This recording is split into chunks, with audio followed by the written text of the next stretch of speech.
Now the premiere of a new Fox 5 film taking on a big debate that strikes right at the core of religion. In 2019, more and more people are blending spirituality and traditional religion. Are these two things mutually exclusive, or have some lost their way? Dan Bowen's with the second coming of the New Age.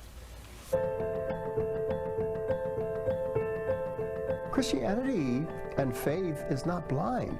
It's a reasoned trust. God is the self. Mankind is divine by nature, so the belief is that God is the substance of reality. We have a global generation exploring life and truth and divinity.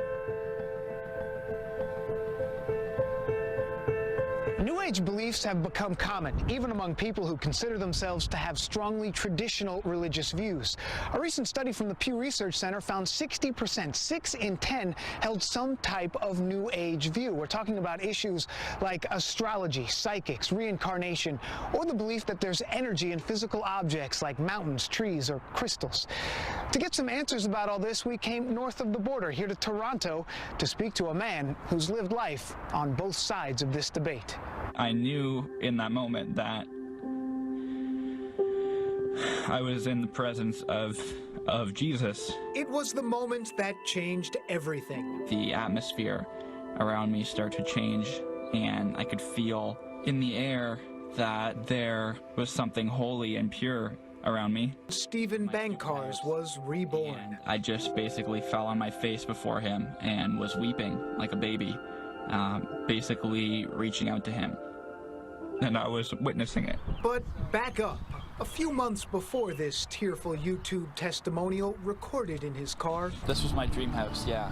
I bought this back in 2015. To when he lived here.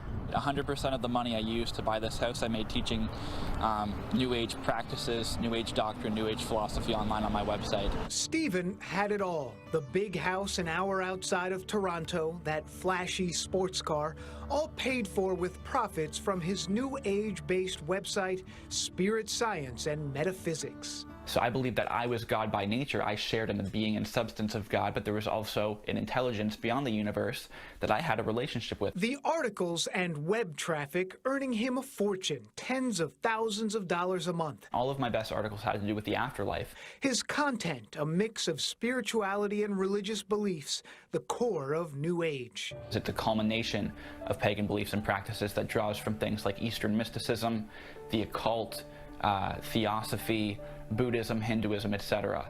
And this really is a prominent type of spirituality in the West right now. It's all part of a modern-day metaphysical movement gone completely mainstream. We crave a supernatural interaction, a supernatural understanding of the world, and they're not offered that in society, so then they turn to the New Age. From astrology-driven millennials, I'm a Leo, not a Virgo, or OMG, I'm a Gemini and not Cancer, to crystal healing subscription boxes and that recent study showing the U.S. witch population has seen an astronomical rise in popularity.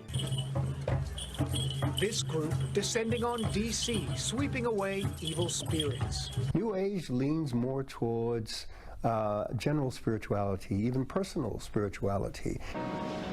8 billion people on the planet, we can't have 8 billion truths. Something has to be absolute truth, ultimate truth. Dr. A.R. Bernard is the founder and senior pastor of Christian Cultural Center in Brooklyn, the largest church in New York. I'm not impressed with spiritual power. He describes his services as more teaching than preaching. We are spiritual to the degree that we reflect the nature and the image of God.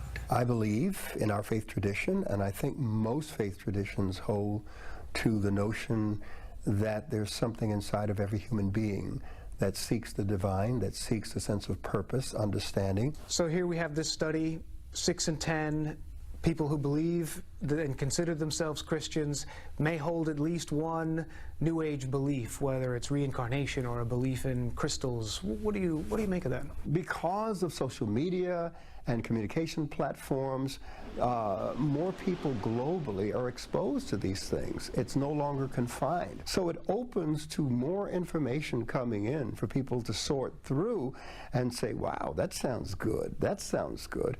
And it becomes a menu. Okay, all this other stuff is swirling around. can't do anything about it, can't stop everything, can't turn off the internet. From your own experience, starting small, a few dozen parishioners and 100 and then a few thousand and then now tens of thousands, it must give you a belief and a faith in the word and the power of the structure of the tradition. After a while, people go back to the need for structure, the very structure that they rejected in organized traditional religion. It becomes important to them because they realize, how do I test this? How do I legitimize what I'm experiencing? Which brings us back to Stephen, that life-altering moment. And it hit you.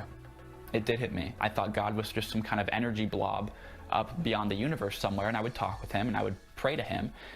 Meanwhile, it was all in vain. It was a moment when he felt the presence of a higher power. My heart was empty. I was living in that house for maybe 3 or 4 months, and what happened was my sin started to find me out. So he gave it all up.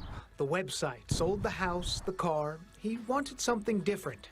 He found Christ. What was going through my mind at that time was the simplicity of it all, the simplicity of Christ. He's who he claimed to be.